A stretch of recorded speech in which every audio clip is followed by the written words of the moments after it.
চুপ্পুর কাছ থেকে আমাদের এই অভ্যুত্থানের স্বীকৃতি নিতে হয়, এর থেকে আসলে লজ্জার আর কিছুই নাই।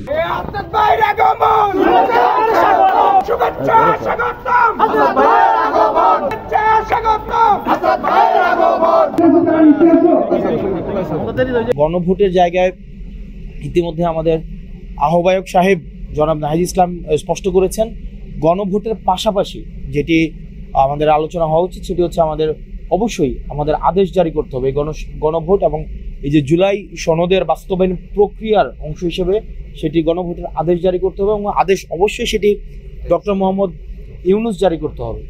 এখন এই গণভোটের আদেশ যদি এটা চুপ্পুর কাছ থেকে নিতে হয় তাহলে সেটি হচ্ছে এই বিপ্লবের কফিনের শেষ প্যারেড। এটা আমাদের জনাব নাহিদ ইসলাম বারবার করে পুনরাবৃত্তি করেছেন, আমরা বারবার করে পুনরাবৃত্তি করেছি। এই ফেসিবাদের যিনি হচ্ছেন মানে হেড অফ ফেসিজম, এটা রাষ্ট্রের মানে সুপ্রিম অফ ফেসিজম, যদি চুপ্পুর কাছ থেকে আমাদের এই অভ্যুত্থানের স্বীকৃতি নিতে হয়, এর থেকে আসলে লজ্জার আর কিছুই নাই।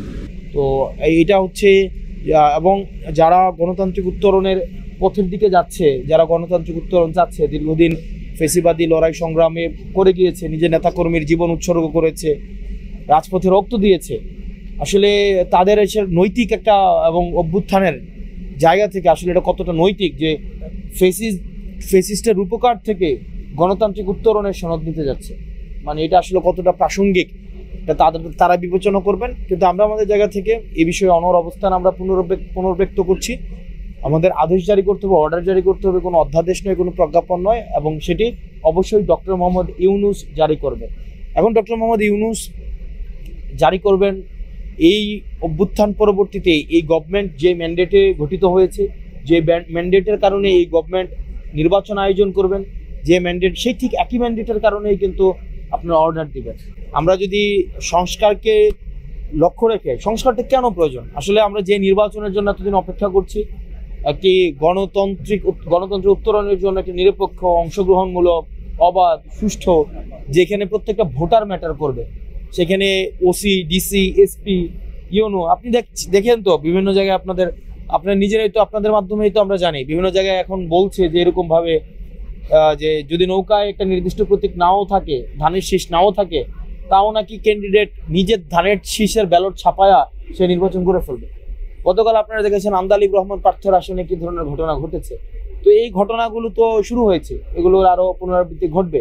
এই ধরনের ঘটনা যেন না ঘটে, চিরস্থায়ীভাবে যেন বন্ধ হয়, এবং আমরা যেন একটা গুণগত কাঠামোগত রূপান্তরের মধ্য দিয়ে একটা গ্রহণযোগ্য গণতান্ত্রিক উত্তরণের দিকে যেতে পারে, এবং আমাদের যে আসন্ন নির্বাচন, ফেব্রুয়ারির নির্বাচনটা যেন অবাধ, গ্রহণযোগ্য, নিরপেক্ষ হয়, সেটা কিন্তু দায়ী রাজনৈতিক দলের। এটার সবচেয়ে বড় স্টেক হোল্ডার হচ্ছে রাজনৈতিক দল, সবচেয়ে বড় দায়িত্বটা হচ্ছে রাজনৈতিক দলের।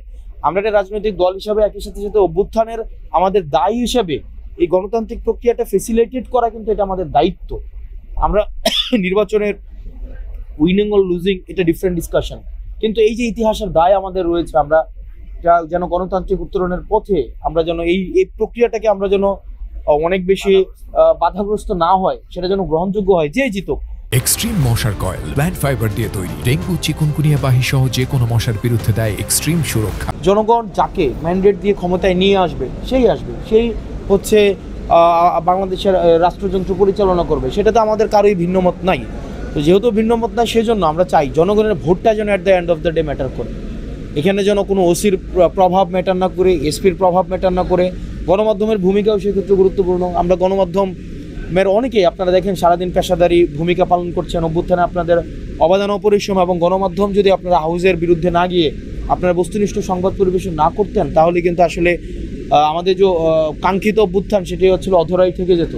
কিন্তু আপনারা নিরপেক্ষ বস্তুনিষ্ঠ সংবাদ পরিবেশনের চেষ্টা করলেও আপনাদের মধ্যে কিন্তু একটি অংশ এখনো পর্যন্ত হচ্ছে ফেসিস্টকে নর্মালাইজ করা, তাদের এজেন্ডা বাস্তবায়ন করা, এবং আপনি দেখবেন যে যেটা হচ্ছে কনটেক্সট বিবর্জিত, মানে অনেক দেখা যায় সেটিং বিবর্জিত বক্তব্য প্রচার করে মুখরোচক এবং ভিউ যেন শিরোনাম দেয়, কনটেক্সট থেকে আলাদা করে, এইগুলো দিয়ে কিন্তু কনসেন্ট ম্যানুফ্যাকচার হয়, মতামত ম্যানুফ্যাকচার কিন্তু হয়। যেমন গতকালের আমার একটা বক্তব্য যেটা ছিল, আমি জিজ্ঞাসা করেছিলাম যে বর্তমান কাঠামোগত বর্তমানের যে কার্যক্রম কাঠামোগত অ্যাক্টিভিটি ম্যানিফেস্টো যেটা বাংলাদেশ জামাতে ইসলামের রয়েছে, বর্তমান ম্যানিফেস্টো রয়েছে, তারা গণতান্ত্রিক রূপান্তরের দিকে যেতে চায় এবং তারা সবাইকে ইনক্লুড করতে চায়। সেই জায়গা থেকে দাঁড়িয়ে আপনার বাংলাদেশ জামাতে ইসলামী যে দলটি রয়েছে তারা কি শুধুমাত্র ইসলামী দল?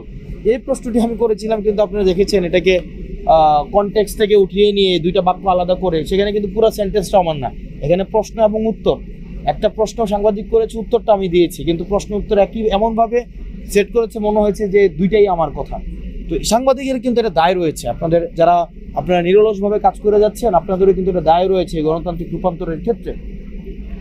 তো সব পক্ষ, সাংবাদিক, আমরা রাজনৈতিক দল, সরকার, আমরা সবাইকে আহ্বান জানাবো এই আসন্ন নির্বাচনকে সামনে রেখে যে এই মৌলিক সংস্কারের যে বিষয়টি, যেগুলো ঐক্যমত্য হয়েছে সেগুলোতে যেন জনগণ রায় দিতে পারে এবং ম্যান্ডেট অর্জিত হয়, সেটির জন্য হচ্ছে আমাদের অর্ডারটি জারি করতে হবে।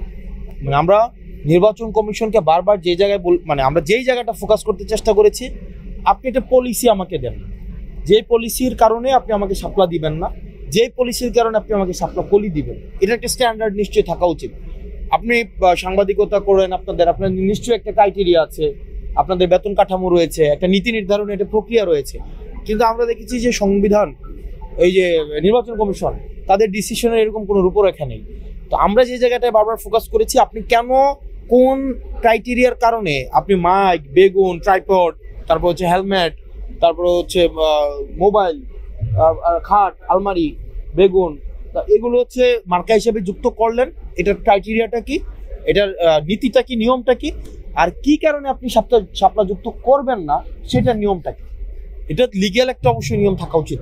এটা তো ব্যক্তি সর্বস্ব একটা প্রতিষ্ঠান না যে আমার নিজের ইচ্ছা আমি এই সিদ্ধান্ত দিব, নিজের ইচ্ছা এই সিদ্ধান্ত দিব না। আমরা একটা সংশয় প্রকাশ করছি নির্বাচন কমিশনের এই স্বেচ্ছাচারী আচরণের। যেমন শাপলা কেন দিবে না এটা তারা ব্যাখ্যা কিন্তু দেয় নাই, বা তারা বলছে যে এটা আমরা ব্যাখ্যা দিব না। নির্বাচন যদি সুষ্ঠু না হয়, আবার যদি ব্যালট বাক্স চুরির ঘটনা ঘটে, আবার যদি যেমন একটা নির্বাচন হয়, তাদের কাছে যে ব্যাখ্যা চাওয়া হয়, তখন যদি তারা আবার এইটিরই পুনরাবৃত্তি করে যে কেন এই নির্বাচন এমন হয়েছে আমরা ব্যাখ্যা দিতে পারবো না, তো এই জায়গাগুলো থেকে কিন্তু আমরা নির্বাচনের জবাবদিহিতামূলক যে সংস্কৃতিটি যেটি হারিয়ে গিয়েছে, এটি পুনঃপ্রতিষ্ঠা করার জন্য কিন্তু এটা আমাদেরকে লড়াই ছিল। সেই লড়াইয়ের জায়গা থেকে আবার শাপলা করে তারা যুক্ত করেছে। তারা এটা আমাদের সাংগঠনিকভাবে আমরা পর্যালোচনা করে সেই সিদ্ধান্ত আমরা চূড়ান্ত সিদ্ধান্ত। এই তো যদি নির্বাচনের আগে যে এই কাজগুলো রয়েছে এগুলো হয়ে যায়, আমরাই তো বলছি, আমরাই নির্বাচন কার্যক্রমকে আমরা ফেসিলিটেট করব।